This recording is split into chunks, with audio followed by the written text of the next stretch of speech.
to see watch history on Instagram.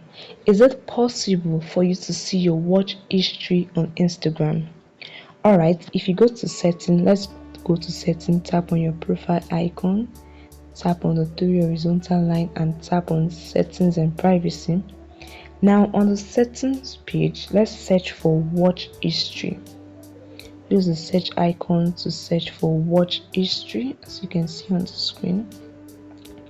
And you see that there is no option for watch history. There is no result for watch history.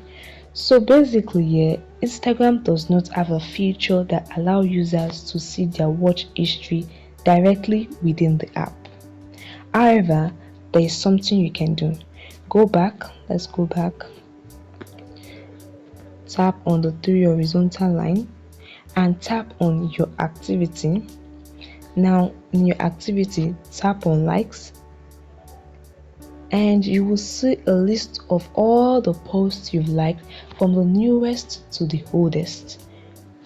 Also go back, tap on comments. You will also see a list of all the posts you have commented on from the newest to the oldest.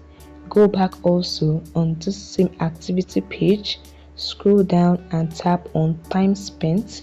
You will see a time spent bar showing the time you've spent on Instagram. So you can see all this on Instagram, but there is no watch history option available on Instagram for now. I hope this information helped you. Hit the like button and subscribe.